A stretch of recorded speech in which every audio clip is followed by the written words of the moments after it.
This YouTube is about batteries that won't detect in smart chargers after use.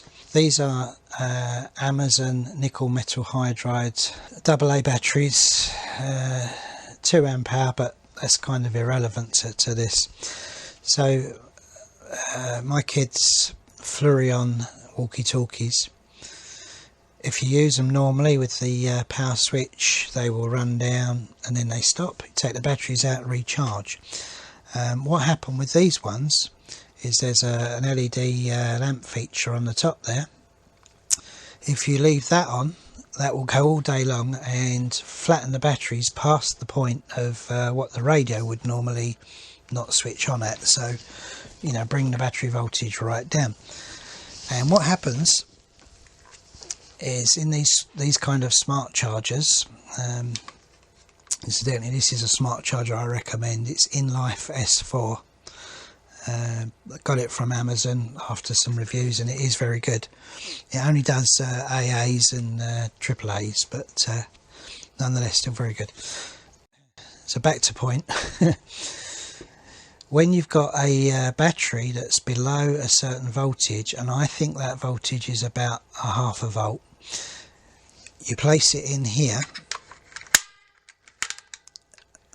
and ordinarily it would come on with the display and give you the voltage, 1.3 volts, 34% charge. You place it in here. If it's below what this thing can detect, it just chucks up an ERR on the screen. So it doesn't know what kind of battery's in there and how to charge it. And it's really at that point you're stuffed. There's nothing you can do because you can't physically charge the battery because it won't detect and charge. So what we've done is we take the battery. Let's go over to the power supply. Okay. We take the battery here and we use the croc clips from the power supply, however you're going to do it, manage it, and you place the negative on the negative case side and the positive on the pin, and we see there that that's 0.3, 0.4 of an amp coming out of that now at 1.8 volts. So as long as you keep that under half an amp and you only do it for a few seconds, that's all you need to do. We're not looking to pump shed loads of current into this and catch fire to it. Obviously be sensible, 1.5 volt battery, 1.8 is just a little bit above that. Make sure you don't go over 500 milliamps or 0.5 of an amp, because that's all that your smart charger would charge at anyway. And if you do that, I doubt very much you're going to damage the battery. But what you will do is lift the voltage of the battery up enough so that when you place it back in here it does detect and charge.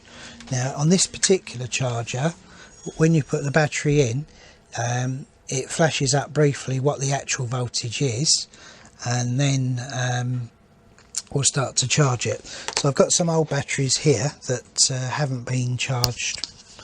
Well, I periodically charge them. These batteries are from like 2006. I rarely use them, but I would say probably yearly I top them up. So that one's gone in. 1.3 volts. That one's gone in. 1.28 volts. Yep, so it started at 1.28 volts and now it's jumped up to 1.41 volts, 1.42, etc. as the charge lifts it up. So it's quite a useful feature to look literally on the moment that you put the battery in and it gets detected. This one, 1.35 up to 1.4 volts now already. 1.25, 1.4.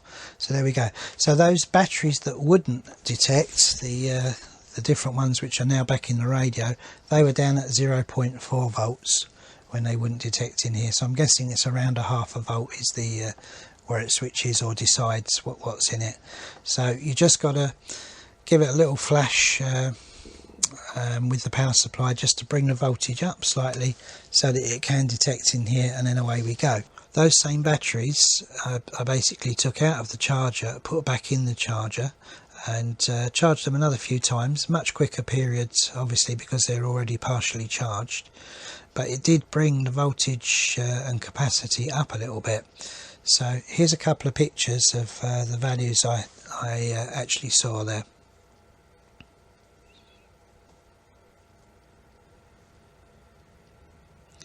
Hope you enjoyed the video. Remember, like and subscribe and all that, and I'll hand you over to my little. So this video, if you like it or don't, comment down below a thumbs up. Thanks for watching VA3SII. Bye.